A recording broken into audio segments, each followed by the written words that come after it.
শরিয়া আইন নিয়ে আমার এই এপিসোডটা আমার দর্শকদের একাংশের মধ্যে আগ্রহ তৈরি করছে। আমার অন্যান্য এপিসোডগুলো একদিনের মধ্যে মিলিয়ন ভিউ ছাড়াইলে এই শরিয়া আইন নিয়ে এপিসোডটা তেমন ভিউ হয় নাই, কিন্তু আমি দেখতে পারছি একটা সিগনিফিক্যান্ট ইন্টারেস্ট তৈরি হয়েছে আমার দর্শকদের মধ্যে। এইভাবে যে পশ্চিমা ন্যারেটিভকে জবাব দেওয়া যায় তা দেখে অনেকেই চমৎকৃত হয়েছেন, আমাকে অনেকে ধন্যবাদ জানাইছেন। আমি তখনই সিদ্ধান্ত নিয়েছিলাম যে আর একটা এপিসোড করবো শরিয়া আইন নিয়ে, কারণ অনেক আলাপ করতে পারিনি, ওইখানে বড় হয়ে যাইতেছিল জন্য। আর একটা দিক দিয়ে আলাপ করব যা সেদিন সময়ের অভাবে আলাপ করা যায় না। তো আমি কোনো জাজমেন্ট বা ভালো মন্দ বলবো না, আমি ব্যাখ্যা করার চেষ্টা করব যে কেন শরিয়া আইনের বিশেষ বৈশিষ্ট্যগুলো আছে। এই বিষয়টাকে আইনি চিন্তার প্যারাডাইম বলা যায়, প্যারাডাইমের আলাপ। শরিয়া আইনের প্যারাডাইম আর পশ্চিমা আইনের প্যারাডাইম আলাদা, দুই জগৎ, ভিন্ন জগৎ। তাই দুই আইনি কাঠামোর সরাসরি তুলনায় চলে না। প্যারাডাইম মানে কি? প্যারাডাইম এই শব্দটার বাংলা করছে প্রতিমান, অনেকে বলে ভাব কাঠামো বা চিন্তা কাঠামো, কিন্তু আমরা প্যারাডাইম দিয়েই বুঝবো এটা আসলে কি। প্যারাডাইম মানে হইল দুনিয়াকে বোঝার এক এক রকম চোখ। আমরা দুনিয়াকে এক এক রকম চোখ দিয়ে বুঝি, সবাই একরকম চোখ দিয়ে বুঝি না।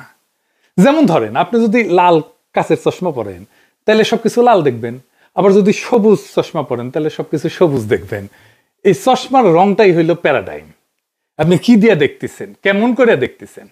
গবেষণাতেও প্যারাডাইম আছে। আপনি কোন চশমা ব্যবহার করে একটা সত্যকে খুঁজতে যাচ্ছেন, সত্যকে আবিষ্কার করতে যাচ্ছেন। পিএইচডি করতে হলে এটা পড়তে হয়, রিসার্চ মেথড। আপনাকে বলতে হয় আপনার রিসার্চ প্যারাডাইম কি। আমি রিসার্চ প্যারাডাইম নিয়ে আলাপ করতেছি না, চিন্তার প্যারাডাইম নিয়ে আলাপ করতেছি। আমি আমার মতো করে উদাহরণ দিই, কিছু মনে করবেন না। আমার উদাহরণগুলো তো সেই কিছু বের হয়, বুঝছাও তো। যেহেতু আমি ডাক্তার, এটা ডাক্তারি বিষয় দিয়েই দেই আর কি উদাহরণ। ধরেন গু গু গু গু গু হয় যে এটা গু। একজন ডাক্তার গু দেখে নাড়াচাড়া করে, মাইক্রোস্কোপের নিচে নিয়ে রোগ ধরার চেষ্টা করে। একজন সুইপার সে দেখে পরিষ্কার করার বিষয় হিসেবে গুকে। একজন পথচারী সে দেখে একটা নোংরা বস্তু, এটা এড়াই যেতে হবে, ঘেন্নার জিনিস। একজন কৃষক গুকে দেখে জৈব সারের উৎস হিসেবে, সে কিভাবে এটা থেকে সার বানানো যায় সেটা দেখবে। তো গু নিয়ে যে সবার প্রতিক্রিয়া সেটা কি এক? সবাই কি গুকে এক চোখে দেখে? না। সবার দেখাটাকে আলাদা, ভুল না। এটাই প্যারাডাইম। কারো দেখায় কিন্তু ভুল না, আলাদা। সত্য ঠিক এইরকম, তার অনেকগুলো দিক থাকে। আপনি গুকে একই সাথে সুইপারের দৃষ্টিতে, ডাক্তারের দৃষ্টিতে, কৃষকের দৃষ্টিতে, পথচারীর দৃষ্টিতে দেখতে পারবেন না। তো একটা গল্প আছে, মজার গল্প। তো এক লোক রাস্তা দিয়ে যাইতেছে, যে একটা রুটি পড়ে আছে, হাত দিয়ে দেখে নরম আর গরম, আর মুখে দিয়ে কয় ইয়াল্লা থু, কোন বেটা যে নেগে তুছে রুটিন নাকাল গু। তো আপনি সব চিন্তা কাঠামো একই সাথে ধারণ করতে গেলে গু মুখে যাবে। এই যে প্যারাডাইম বা চিন্তার কাঠামো বিজ্ঞানে কেমন সেটা একটু দেখি। আপনি যখন পিএইচডি করবেন আপনাকে বলতে হবে কোন প্যারাডাইমে আপনি গবেষণা করেছেন। আপনি পিএইচডি করছেন না এখন, বাট যাই হোক এক সময় তো করবেন নিশ্চয়ই। আসলে এই বিজ্ঞানের প্যারাডাইমটা দেখি। ওই গল্পটা জানেন তো, শহরের যখন আসিছি তা চাচার নামে একটা কেস দিয়ে যাই। তো প্যারাডাইমের আলাপ যখন আসলো, তো আসেন বিজ্ঞানের প্যারাডাইমের আলাপটা করে রাখি, সেটাও শিখে নি। তো আমি ডাক্তারি থেকে উদাহরণ দিই, বুঝাইতে সুবিধা হয় আমার ডাক্তারি থেকে উদাহরণ দিলে। ধরেন স্বাস্থ্য কাকে বলে? স্বাস্থ্য, হ্যাঁ, সুস্বাস্থ্য কারে কয়? মানে কখন বলা যাবে একজন মানুষ সুস্থ? রোগ নাই তাইলে কি সুস্থ মানুষ? না। বিশ্ব স্বাস্থ্য সংস্থা স্বাস্থ্যের একটা সংজ্ঞা দিছে, শুধু রোগ না থাকাই না, বরং শারীরিক, মানসিক এবং সামাজিক ভাবে ভালো অবস্থায় থাকা, এটাই স্বাস্থ্য। তাইলে এখন যদি আমি দেখতে চাই যে আপনার স্বাস্থ্য কেমন, সেটা কত ভাবে এক এক প্যারাডাইমের মানুষ কিভাবে দেখবে সেটা দেখি। কোনোটা কিন্তু ভুল না, সবই ঠিক। আসেন দেখি প্যারাডাইম দিয়ে কিভাবে স্বাস্থ্য দেখা যায় বিভিন্ন ভাবে। এটাই হইতেছে রিসার্চের প্যারাডাইম। বিভিন্ন দিক থেকে আমরা স্বাস্থ্যকে দেখব, একজনের স্বাস্থ্যকেই দেখব।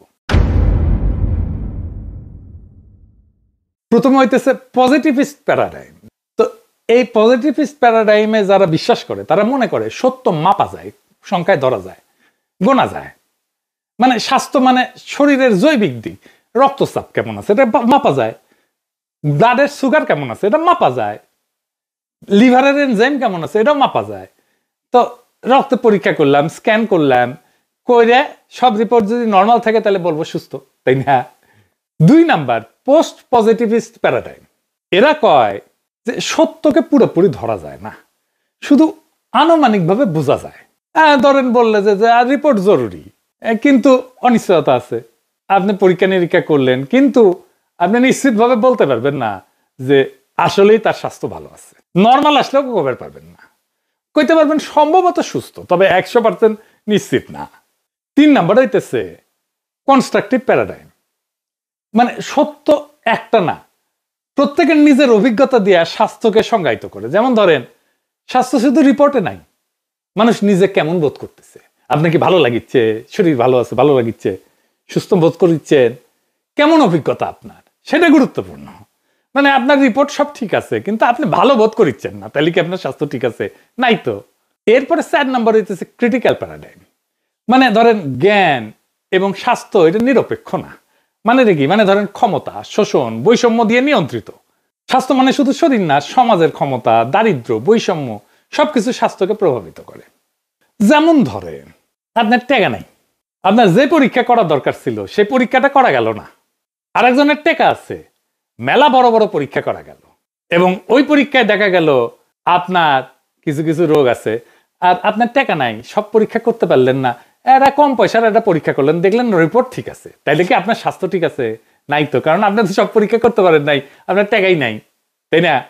প্র্যাগম্যাটিক প্যারাডাইম, মানে যা কাজে লাগে সেটাই সত্য, মানে তত্ত্ব না। আসল ব্যাপার হলো মানুষ আসলেই ভালো আছে কিনা, কাজে ফিরতে পারছে কিনা, এটাই তার স্বাস্থ্যের মাপকাঠি। মানুষ যদি কাজ করতে পারে, আনন্দে থাকতে পারে, তবে সে সুস্থ। আরো প্যারাডাইম আছে, আমি আর সবগুলোতে গেলাম না। যেমন ধরেন পোস্ট মডার্ন প্যারাডাইম, মানে ধরেন কোনো একক সত্য নাই, স্বাস্থ্য বহু রকমের সংজ্ঞায়িত করা যায়। স্বাস্থ্য একভাবে সংজ্ঞায়িত করা যাবে না। কারো কাছে স্বাস্থ্য মানে শরীর ঠিক থাকা, কারো কাছে মানসিক শান্তিই স্বাস্থ্য, আবার কারো কাছে সামাজিক নিরাপত্তাই স্বাস্থ্য। এবার আসেন সবগুলো একসাথে দেখি, তাহলে আবার মনে হবে, কারণ আলাদা আলাদা করে বলছি তো আবার একটু মনে হবে। এইটা সে একটা পাশে লিখে দেন। ধরুন পজিটিভিস্ট, রিপোর্ট যদি নর্মাল হয় তাহলে আপনি সুস্থ। পোস্ট পজিটিভিস্ট, রিপোর্ট বলতেছে সুস্থ, তবে অনিশ্চয়তা আছে, আপনি বলতে পারবো না ভাই যে আপনি আসলে সুস্থ কিনা। ইন্টারপ্রেটিভ, যেমন আপনার কেমন লাগিচ্ছে সেটাই স্বাস্থ্য, আপনার যদি ভালো লাগে তাহলে আপনি সুস্থ। ক্রিটিক্যাল, সমাজে অন্যায় অসাম্য থাকলে স্বাস্থ্য নাই, স্বাস্থ্য ঠিক রাখা যাবে না। প্র্যাগম্যাটিক, যা কাজে লাগে সেটাই স্বাস্থ্য। পোস্টমডার্ন, স্বাস্থ্য অনেক রকম, একক কোনো সংজ্ঞা নাই। তার মানে আপনি ধরেন পোস্টমডার্ন প্যারাডাইমের যে সমস্যা, সেটাকে পজিটিভিস্ট প্যারাডাইমের সলিউশন দিয়ে সমাধান করতে পারবেন না, পারা সম্ভব না। ব্রাত্য রাইসুর একটা কুতর্কের দোকান আছে, সে এমন প্রশ্ন করে মাথা ঘুরায় দেয়। এটা একটা ইন্টারেস্টিং ট্রিক। ধরেন আপনি এক প্যারাডাইম থেকে আলাপ করতেছেন, সে আর এক প্যারাডাইম থেকে প্রশ্ন করবে। মানে আপনি একজন পথচারী, পথচারী হয়ে কইতেছেন রাস্তার মধ্যে হ্যাগে রাখছে, এটা কিছু হইলো, সি সি সি সি। প্রাপ্তরা এসে কবে হাগা দিয়া তো সার হয়, আপনি বিনা পয়সায় সার পেলেন, হ্যাগে রাখছে তো আপনার সুবিধা হইল, তো ভালো হইল না আপনার? ওনারা